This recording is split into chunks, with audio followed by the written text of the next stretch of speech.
আসসালামু আলাইকুম রহমতুল্লাহ। তোমাদের সাথে আছি আমি উবাইদুল ইসলাম, চট্টগ্রাম বিশ্ববিদ্যালয় থেকে। আজকে তোমাদের সামনে বাংলা ব্যাকরণের আরেকটা টপিক নিয়ে হাজির হয়েছি। সেটা কি, বাংলা ব্যাকরণের দ্বিতীয় পরিচ্ছেদের যে বাংলা ব্যাকরণ যে টপিকটা আছে সেই টপিক নিয়ে আমরা আলোচনা করব। দেখো, বাংলা ব্যাকরণের টপিকটা আলোচনা করতে গেলে আমরা প্রথমত যে ব্যাকরণ শব্দের যে বিশ্লেষণ সেটা যদি আমরা করতে যাই, তাহলে একটু দেখি যে এই ব্যাকরণ এর আমরা একটা প্রতিশব্দ জানি হচ্ছে গ্রামার। ব্যাকরণের একটা প্রতিশব্দ কি? গ্রামার। আচ্ছা, আমরা যদি সাধারণত কাউকে প্রশ্ন করি যে ভাই, এই যে গ্রামার শব্দটা আছে, বলেন তো গ্রামার শব্দটা কী শব্দ? তখন আমরা একেবারে খুব ইজিলি এর উত্তর দিয়ে দিই যে এটা একটা ইংরেজি শব্দ। কিন্তু বাস্তবতা হচ্ছে এই গ্রামার যে শব্দটা আছে এটা ইংরেজি শব্দ না। এটা কি শব্দ ভাই? এটা হচ্ছে একটা গ্রিক শব্দ। এটা কি শব্দ ভাই? এটা একটা গ্রিক শব্দ। তাহলে গ্রামার শব্দটা হচ্ছে একটা গ্রিক শব্দ, যার অর্থ কি অনেকেই মনে করে গ্রামার মানে ব্যাকরণ। গ্রামার মানে ব্যাকরণ, আরও বিভিন্ন সংজ্ঞা অনেকের কাছে আছে। দেখো, ওইটা আমার বলার বিষয় না। তাহলে গ্রামার অর্থ হচ্ছে শব্দশাস্ত্র। গ্রামার অর্থ কি? শব্দশাস্ত্র। ঠিক আছে, এটা বিভিন্ন পরীক্ষা আসছে, এই জন্য তোমাদের সামনে আমি উপস্থাপন করে দিলাম যে গ্রামার শব্দটা মূলত এটা হচ্ছে একটা গ্রিক শব্দ, আর এর অর্থ হচ্ছে শব্দশাস্ত্র। দেখো, আর ব্যাকরণ যে শব্দটা আছে আমাদের ব্যাকরণ শব্দটা হচ্ছে একটা সংস্কৃত শব্দ। একটা সংস্কৃত শব্দ। আমরা সামনে যখন বাংলা ভাষার শব্দ ভাণ্ডার নিয়ে আলোচনা করব তখন সংস্কৃত শব্দ সম্পর্কে বিস্তারিত আলোচনা করব। দেখো, তাহলে বাংলা ব্যাকরণ, এই যে ব্যাকরণ শব্দটা আছে এটা কি? একটা সংস্কৃত শব্দ। মানে পরীক্ষায় যে প্রশ্নগুলো আমাদের বারবার আসছে বা আসতেছে, সেই বিষয়গুলোতে যাতে কোনো কনফিউশন তোমাদের সৃষ্টি না হয়, সেজন্য আমরা খুব সহজে সেগুলো তোমাদের সামনে উপস্থাপন করার চেষ্টা করছি। দেখো, ব্যাকরণ শব্দটা হচ্ছে একটা সংস্কৃত শব্দ। আর এই যে ব্যাকরণ শব্দটার অর্থ কি ভাই? অনেকবার প্রশ্নটা আসছে। ব্যাকরণ শব্দটার অর্থ হচ্ছে বিশেষভাবে বিশ্লেষণ। বিশেষভাবে বিশ্লেষণ। দেখো, ব্যাকরণ শব্দের অর্থটা বিভিন্ন পরীক্ষায় যখন আসে তখন অর্থটা এমনভাবে মানে তারা সামঞ্জস্যপূর্ণ করে দেয় যেখানে অনেক বেশি কনফিউশনের সৃষ্টি করে। তাহলে আজকে থেকে আর ভুলার কোনো সম্ভাবনা নাই। কি? ব্যাকরণ অর্থ হচ্ছে বিশেষভাবে বিশ্লেষণ। ব্যাকরণ অর্থ কি? বিশেষভাবে বিশ্লেষণ। তারপরে আসো, ব্যাকরণ শব্দটার বিশ্লেষিত রূপ অনেক সময় বিভিন্ন কম্পিটিটিভ এক্সামের মধ্যে চায়। এই যে ব্যাকরণ শব্দটার বিশ্লেষিত রূপ হচ্ছে বি যোগ আ যোগ ক্রি যোগ অন। বি যোগ আ যোগ ক্রি যোগ অন। তাহলে ব্যাকরণ শব্দটার বিশ্লেষিত রূপকে বি যোগ আ যোগ ক্রি যোগ অন। পারবো না? তারপরে হচ্ছে প্রত্যেকটা ভাষার মধ্যে একটা বিষয় আমাদের খুবই গুরুত্বপূর্ণ। এই যে এই চারটা আমরা দিয়েছি, এখান থেকে মাস্ট বি একটা প্রশ্ন কমন তুমি 100 থেকে 100% পাবা। ঠিক আছে, এখানে আমরা জানি কি, পৃথিবীতে যত ভাষাই থাকুক না কেন, প্রত্যেকটা ভাষার আলোচ্য বিষয় বা মৌলিক বিষয় হচ্ছে চারটা। মৌলিক বিষয় কয়টা ভাই? চারটা কি কি?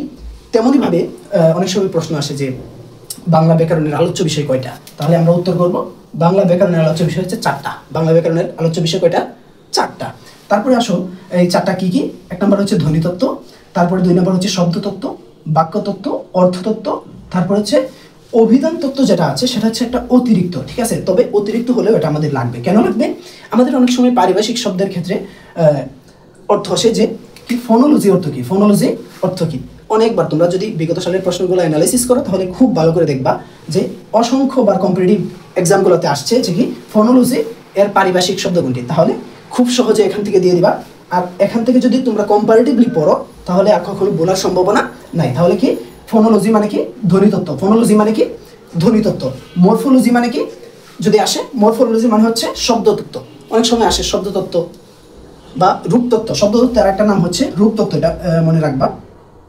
রূপ তত্ত্ব। শব্দতত্ত্বের একটা নাম কি ভাই? রূপতত্ত্ব। শব্দতত্ত্বের একটা নাম হচ্ছে রূপতত্ত্ব। ঠিক আছে, এটা মনে রাখবা। আর হচ্ছে বাক্যতত্ত্বের একটা নাম আছে। বাক্যতত্ত্বের একটা নাম আছে, এটা তোমরা খুব ভালো করে জানো। এটা হচ্ছে পদক্রম। কি নাম? পদক্রম। বাক্যতত্ত্বের একটা নাম কি? পদক্রম। ঠিক আছে, আর শব্দতত্ত্বের একটা নাম কি? রূপতত্ত্ব। শব্দতত্ত্বের একটা নাম রূপতত্ত্ব, আর বাক্যতত্ত্বের একটা নাম হচ্ছে পদক্রম। এরকম আসে। তাহলে কি আমরা বললাম যে মরফোলজি মানে কি? রূপতত্ত্ব বা শব্দতত্ত্ব। ঠিক আছে, এটা খুব ইম্পর্টেন্ট প্রশ্নটা, ভালো করে মনে রাখবা। তারপর হচ্ছে বাক্যতত্ত্ব। বাক্যতত্ত্ব কি? সেন্টিক্স। বাক্যতত্ত্ব কি ভাই? সেন্টিক্স বা পদক্রম বা পদক্রম। অনেক সময় আসতে পারে তোমার বাক্যতত্ত্ব নাই, সেন্টেক্স এর তোমার আসলো পারিভাষিক অর্থ কি, তখন থাকবে অপশনের মধ্যে পদক্রম, তখন উত্তর করবা পদক্রম। তারপর হচ্ছে সেমেন্টিক্স, মানে কি অর্থতত্ত্ব, ঠিক আছে। অর্থতত্ত্বের পারিভাষিক শব্দ হচ্ছে সেমেন্টিক্স। আশা করি আর কখনো ভুল হবে না। আর একটা খুব গুরুত্বপূর্ণ প্রশ্ন বিগত সালে অসংখ্যবার আসছে, সেটা হচ্ছে লেক্সিকোগ্রাফি। এটা হচ্ছে অভিধান তত্ত্ব। অনেক সময় আসে যে লেক্সিকোগ্রাফি এর পারিভাষিক শব্দ কোনটা, তখন চোখ বন্ধ করে দিয়ে দিবা অভিধান তত্ত্ব। আশা করি এখান থেকে যদি কোনো প্রশ্ন আসে আর ভুল হওয়ার কোনো সম্ভাবনা নাই, ঠিক আছে। তারপরে আসো ধ্বনিতত্ত্বের আলোচ্য বিষয়। আমরা 1 নম্বরে যে পড়েছিলাম বাংলা ব্যাকরণের আলোচ্য বিষয় হচ্ছে ধ্বনিতত্ত্ব। সেই ধ্বনিতত্ত্বের আলোচ্য বিষয় আছে 6টা। সেই আলোচ্য বিষয় সম্পর্কে আমরা এখন জানবো। দেখো, আমাদের ধ্বনিতত্ত্ব কাকে বলে, আসলে আমরা আমাদের ভিডিও লম্বা হয়ে যাবে, এই জন্য আমরা কাকে বলে এত বিস্তারিত আমরা বলছি না। যতটুকু তোমার অ্যাডমিশনের জন্য প্রয়োজন, তোমার কম্পিটিটিভ এক্সামের জন্য প্রয়োজন, ততটুকুই আমরা এখানে উপস্থাপন করার চেষ্টা করছি, কেমন। এখন আসো ধ্বনিতত্ত্বের আলোচ্য বিষয়। ধ্বনিতত্ত্বের আলোচ্য বিষয় কি ভাই? ধ্বনিতত্ত্বের আলোচ্য বিষয় হচ্ছে ধ্বনির উচ্চারণ প্রণালী, উচ্চারণের স্থান, ধ্বনির প্রতীক ও বর্ণের বিন্যাস, তারপর হচ্ছে সন্ধি বা ধ্বনি সংযোগ, তারপরে হচ্ছে ধ্বনি পরিবর্তন, নত্ব ও সত্যবিধান। দেখো, বিভিন্ন কম্পিটিটিভ এক্সামে প্রশ্নগুলো এরকম আসে যে নত্ব সত্যবিধান বাংলা ব্যাকরণের কোন অংশে আলোচিত হয়। তাহলে কি দিবা ভাই? মানে আলোচ্য বিষয়, তার মানে আলোচিত হয়, তার মানে দিবা ধ্বনিতত্ত্বে। কি দিবা? ধ্বনিতত্ত্বে। অর্থাৎ তোমার যদি প্রশ্ন করে যে নত্ব সত্যবিধান বাংলা ব্যাকরণের কোন অংশে আলোচিত হয়, চোখ বন্ধ করে দিয়ে দিবা একেবারে ধ্বনিতত্ত্বে। কি দিবা? চোখ বন্ধ করে ধ্বনিতত্ত্ব। তারপরে তোমার প্রশ্ন করলো, একটা জিনিস মনে রাখবা, প্রশ্নটা এই 3টা থেকে বেশি হয়, স্পেশালি সন্ধি আসে, ধ্বনি পরিবর্তন আসে, আর হচ্ছে নত্ব সত্যবিধান আসে। দেখো, নত্ব সত্যবিধান আলোচ্য বিষয় হচ্ছে ধ্বনি পরিবর্তনের একটা আলোচ্য বিষয় হচ্ছে নত্ব সত্যবিধান। তারপরে হচ্ছে তোমার ধ্বনি পরিবর্তন বা ধ্বনি লুপ, এরকম প্রশ্নটা আসে যে ধ্বনি পরিবর্তন বাংলা ব্যাকরণের কোন অংশে আলোচিত হয়। চোখ বন্ধ করে দিয়ে দিবা ধ্বনিতত্ত্বে আলোচিত হয়। কই হয় ভাই? ধ্বনিতত্ত্বে। তারপরে আসে সন্ধি। দেখো, এখানে একটা গুরুত্বপূর্ণ মজার বিষয় হচ্ছে অনেক সময় প্রশ্নটা এরকম করে, যারা এক্সাম নেয় আসলে তারা অনেক বেশি ক্লেভার, ঠিক আছে, অনেক বেশি চালাক, ঠিক আছে। তারা প্রশ্নটা এমন করে যে সন্ধি না দিয়ে দেয় ধ্বনি সংযোগ। কি দেয় ভাই? ধ্বনি সংযোগ। বাংলা ব্যাকরণের ধ্বনি সংযোগ কোন অংশে আলোচিত হয়?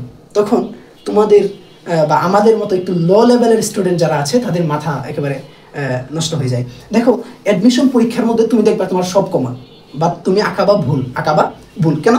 এই যে সন্ধি আসে না, আসছে কি? ধ্বনি সংযোগ। আসছে কি ভাই? ধ্বনি সংযোগ। ঠিক এরকমভাবে কম্পিটিটিভ এক্সামগুলোতে যখন তুমি একটু, অর্থাৎ যেই জায়গাগুলো থেকে একটু ব্যতিক্রম প্রশ্ন হতে পারে, এই জায়গাগুলো খুব বেশি খেয়াল রাখবা যে ধ্বনি সংযোগ ব্যাকরণের কোন অংশে আলোচিত হয়। এটা হচ্ছে ধ্বনিতত্ত্বের একটা আলোচ্য বিষয়, ঠিক আছে। তাহলে এখানে পারবা না? অবশ্যই পারবা ইনশাআল্লাহ, ঠিক আছে। তারপরে আসো যে কি শব্দতত্ত্বের আলোচ্য বিষয়। আমরা বললাম কি রূপতত্ত্বের আলোচ্য বিষয়, এখন যেটা আলোচনা করবো সেটা হচ্ছে শব্দতত্ত্বের আলোচ্য বিষয়, ঠিক আছে। আমরা যতটুকু পরীক্ষায় আসে ততটুকুই পড়ছি, কেমন। দেখো, শব্দতত্ত্বের আলোচ্য বিষয়ের পূর্বে আমাদের যে বিষয়টা জানতে হবে সেটা হচ্ছে শব্দতত্ত্বের অপর নাম। অনেকবার আসছে প্রশ্নটা, অনেকবার, ঠিক আছে। কি? রূপতত্ত্ব। শব্দতত্ত্বের অপর নাম কি? রূপতত্ত্ব। রূপতত্ত্বের অপর নাম কি? শব্দতত্ত্ব। রূপতত্ত্বের অপর নাম কি? শব্দতত্ত্ব। পারবো না? একেবারে সহজ। দেখো, শব্দের ক্ষুদ্রতম অংশকে বলে বর্ণ বা রূপ।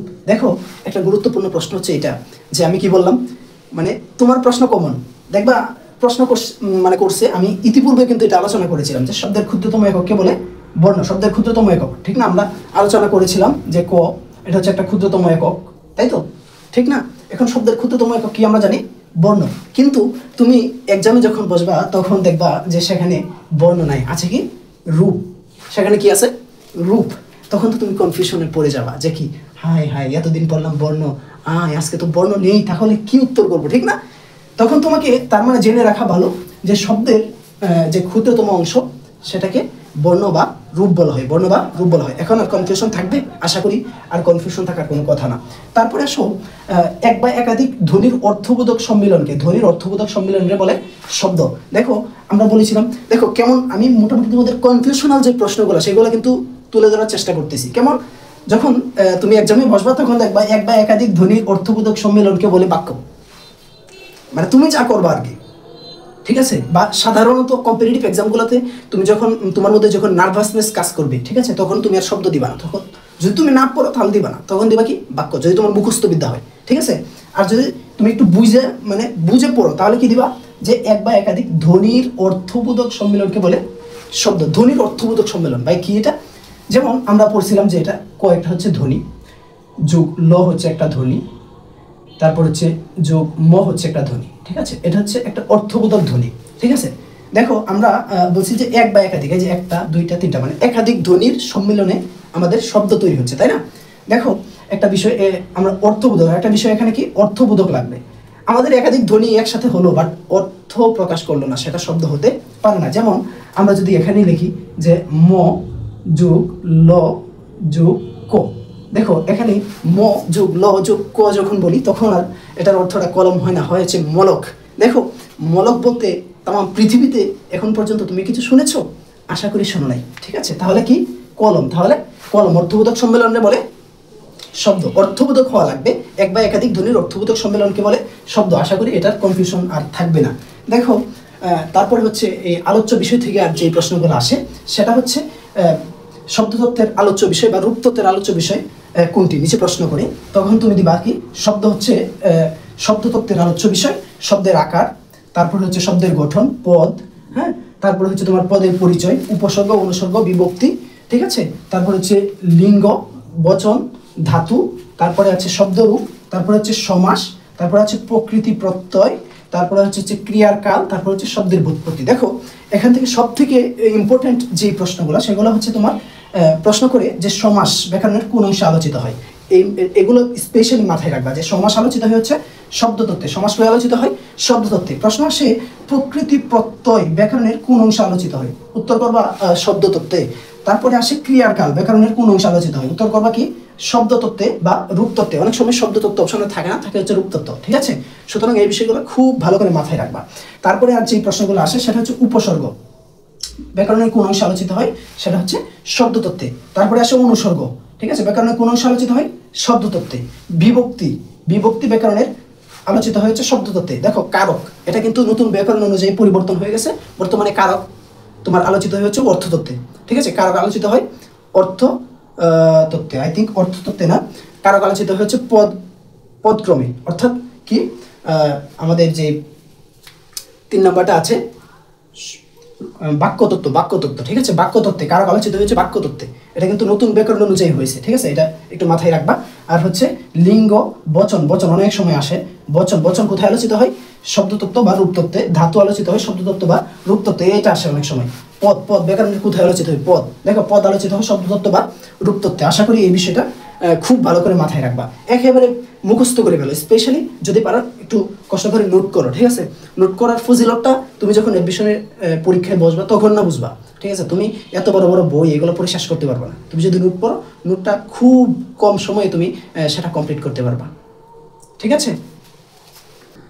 তারপরে আসো আমরা যে বিষয়টা দেখব সেটা হচ্ছে বাক্যতত্ত্বের আলোচ্য বিষয়। আমরা পড়লাম কি ধ্বনিতত্ত্বের আলোচ্য বিষয়, তারপর হচ্ছে শব্দতত্ত্ব বা রূপতত্ত্বের আলোচ্য বিষয়, তারপরে পড়বো এখন বাক্যতত্ত্বের আলোচ্য বিষয়। বাক্যতত্ত্বের আলোচ্য বিষয় জানার আগে আমাদের একটা গুরুত্বপূর্ণ বিষয় জানা দরকার, সেটা হচ্ছে পদক্রম।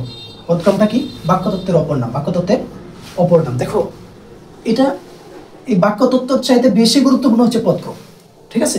বাক্যতত্ত্বের অপর নাম কি পদক্রম, অনেক সময় পরীক্ষায় আসে, এমনকি তোমার একটা এক্সাম প্রশ্ন আসার সময় তখন তোমার প্রশ্নে আর বাক্যতত্ত্ব উল্লেখ থাকে না, থাকে হচ্ছে পদক্রম। এই জন্য আমাদেরকে এই বিষয়গুলো মাথায় রাখতে হবে, ঠিক আছে।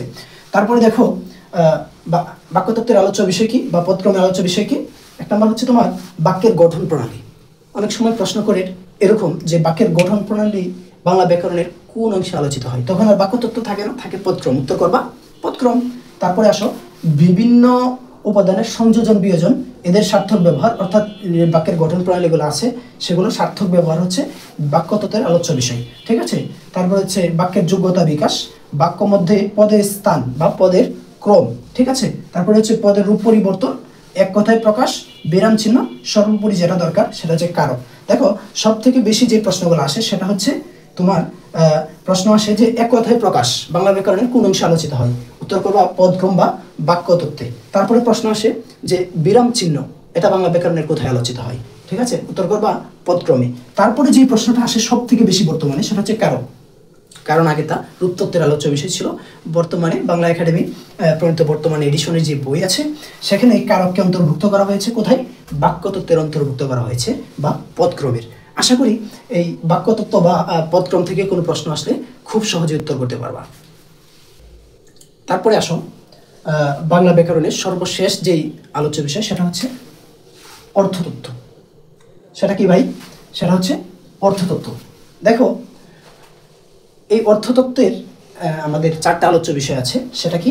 একটা হচ্ছে অর্থতত্ত্বের আলোচ্য বিষয় হচ্ছে শব্দের অর্থ বিচার করা, বাক্যের অর্থ বিচার করা। তারপরে 3 নাম্বার হচ্ছে অর্থের বিভিন্ন প্রকারভেদ, যেমন মুখ্যার্থ, গৌণার্থ এগুলো যে আছে। আর সর্বোপরি সব থেকে ইম্পর্টেন্ট যে বিষয়টা সেটা হচ্ছে বাগধারা। সেটা কি ভাই? বাগধারা। বাগধারা বাংলা ব্যাকরণের কোন অংশে আলোচিত হয়? এটা অসংখ্যবার প্রশ্নটা আসছে। তবে পূর্বে বাগধারা আলোচ্য বিষয় ছিল বাক্যতত্ত্বের, কিন্তু বর্তমানে হচ্ছে অর্থতত্ত্বের। এই বিষয়টা মাথায় রাখবা।